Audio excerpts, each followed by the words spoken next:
সোয়া 4 ঘন্টা পর শাহবাগ ছেড়ে আবারও অবরোধের কর্মসূচি। তার মানে হচ্ছে যে এই বাংলা ব্লকেট, বাংলা অবরোধ সেটি কিন্তু শেষ হলো না। এই রীতি টানছে না ছাত্ররা।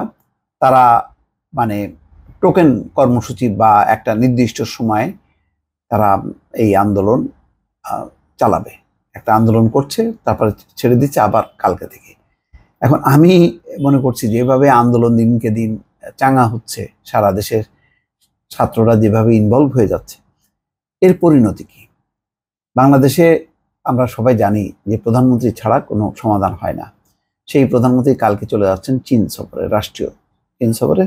2 দিন বা 3 দিন পর তিনি আসবেন। এই 2-3 দিনই তো যথেষ্ট। পরিস্থিতি খুবই বেগতিক। প্রশাসন, পুলিশ সব চুপচাপ আছে, সরকারও চুপচাপ। তারা কথা বলবে না বলেই মনে হয় সিদ্ধান্ত নিয়ে বসে আছে।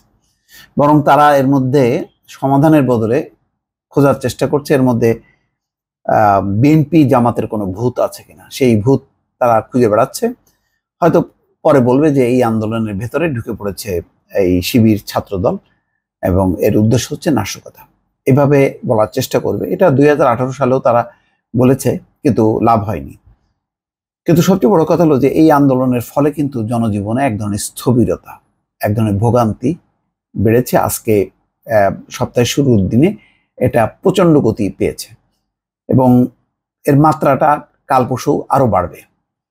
অথচ সমাধানের কোনো উদ্যোগ আয়োজন নেই। খবরে বলা হচ্ছে সোয়া 4 ঘন্টা রাজধানীর গুরুত্বপূর্ণ শাহবাগ মোড় আটকে রেখে আজকের মতো কর্মসূচি শেষ করেছে সরকারি চাকরিতে কোটা বিরোধী। দাবি আদায় আগামীকাল সোমবার বেলা 3:30 থেকে আবারও রাজধানীর বিভিন্ন এলাকা অবরোধের ঘোষণা দিয়েছেন তারা। সরকারি চাকরিতে কোটা ব্যবস্থা বাতিল করে 2018 সালে সরকারের জারি করা পরিপত্র পুনর্বহাল সহ 4 দফা দাবিতে এই আন্দোলন করছেন শিক্ষার্থীরা। এবং এই আন্দোলনের ভয়াবহতা কিন্তু আজকে দেখা গেছে Mirpur road, Chankharpul, Shahbag, hotel intercontinental থেকে শুরু করে নানা প্রান্তে হয়েছে। শুধু ঢাকা না, রাজধানীর বাইরে বিভিন্ন প্রান্তে কিন্তু ছড়িয়ে পড়েছে এবং এর ফলে বিশেষ করে সড়ক অবরোধ হয়েছে। এখন নাকি তারা ট্রেনও অবরোধ করবে। তাহলে কি অবস্থা হবে পরিস্থিতি? বৈষম্য বিরোধী ছাত্র আন্দোলনের ব্যানারে ঢাকা বিশ্ববিদ্যালয়ের শিক্ষার্থীরা কেন্দ্রীয়ভাবে এই কর্মসূচি পালন করছেন।